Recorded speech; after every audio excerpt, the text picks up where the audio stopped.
গত জুমায় দলিলের মাধ্যমে আমি এটা বুঝিয়ে দিছি যে হালাল আল্লাহ তাআলার রিজিক, হারাম আল্লাহ তাআলার রিজিক। তো বুখারী শরীফের 52 নম্বর হাদিস, নবীজি সাল্লাল্লাহু আলাইহি ওয়াসাল্লাম বলেন, ইন্নাল হালালা বাইয়িনুন ওয়া ইন্নাল হারামা বাইয়িনুন ওয়া বাইনাহুমা মুশতাবাহাত লা ইয়া'লামুনা কাসীরুম মিনান নাস।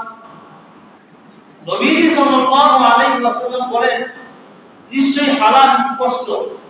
বলেন হালাল স্পষ্ট, ওয়াল হারাম বাইয়িনুন, এবং হারাম স্পষ্ট, ওয়া বাইনাহুমা মুশতাবাহাত, এই হালাল এবং হারামের মাঝে কিছু জিনিস রয়েছে যেগুলো অস্পষ্ট। তো হালাল স্পষ্ট, হারাম স্পষ্ট, মাঝখানে কিছু বিষয় অস্পষ্ট। রাসূল বলেন, লা ইয়া'লামুনা কাসীরুম মিনান নাস, যে অস্পষ্ট বিষয় সম্পর্কে অধিকাংশ মানুষ জানে না। তো এই অস্পষ্ট বিষয় সম্পর্কে আমাদের করণীয় কি? রাসূল বলেন, ফামানে তামাশশুবুহাতি ইস্তাওরা লিদীনিহি ওয়া ইলমিহি, যে ব্যক্তি এই সন্দেহযুক্ত জিনিস থেকে বেঁচে থাকবে, ইস্তাওরা লিদীনিহি ওয়া ইলমিহি, ওই ব্যক্তি তার দ্বীনকে এবং তার সম্মানকে রক্ষা করবে। উদাহরণস্বরূপ বুঝেন, আমাদের যে জমিগুলো আছে, জমির মাঝখান দিয়ে লাইন বা আইবল আছে না, একটা রাস্তার মতো ছোট, এখন দুটো জমির ধান পাকছে, ধান পেকে মাথাগুলো নিচের দিকে ঝুঁকে পড়ছে। এখন আইল ছোট, আপনি মাঝখান দিয়ে হেঁটে যাইতেছেন, আপনার লঙ্গির সাথে বা আপনার পাঞ্জাবির সাথে লেগে দুটো জমির কিছু ধান পড়ে গেল। এখন আপনার দ্বারা দুই ক্ষেতে ধান নষ্ট হয়েছে না? এখন রাস্তা শেষ হওয়ার পরে আপনার অন্তরের ভিতরে চিন্তা আসলো, এই যে দুই জমির মাঝখান দিয়ে আমি হাঁটলাম, হাঁটার দ্বারা আমার শরীরে লেগে যে ধানগুলো পড়ছে, এই ধানগুলোর হিসাব আল্লাহ আমার কাছে নেবেন কিনা।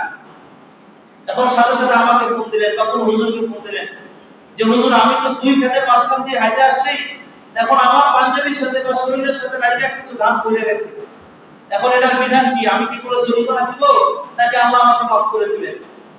এখন মুফতি সাহেব আপনাদের উত্তর দিল, যেহেতু আপনি অনিচ্ছায় করছেন আর এখানে আপনার কোনো হাতও ছিল না, অতএব আল্লাহ তাআলা আপনাকে মাফ করে দিবেন।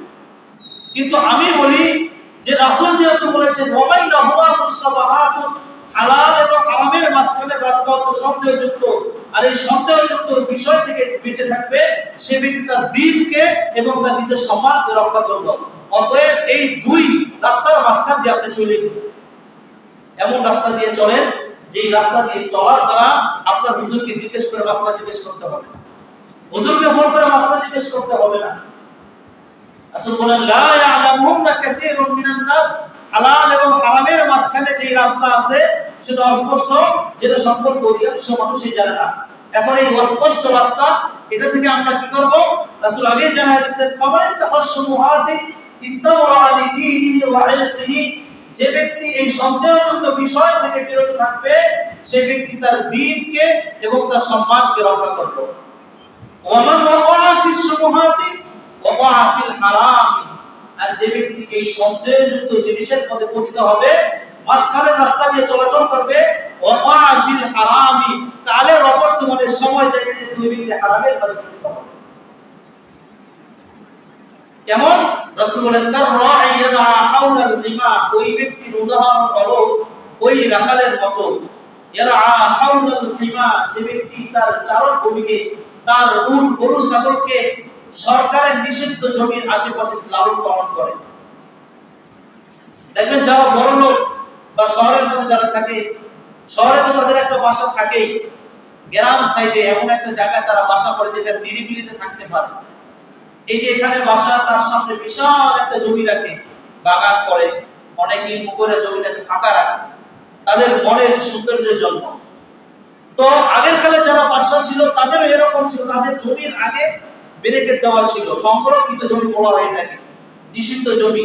এই জমির ভিতরে কারো জন্য প্রবেশ করা নিষেধ ছিল। যদি কেউ প্রবেশ করত, সহজে বুঝেন, আমাদের যে বাংলাদেশের বর্ডার আছে, বর্ডারের যে সীমানাটা আছে ওখানে কেউ প্রবেশ করতে পারবে না, বা ইন্ডিয়ান পুলিশ গুলি করবে, আর বাংলাদেশের পুলিশ গুলি করবে।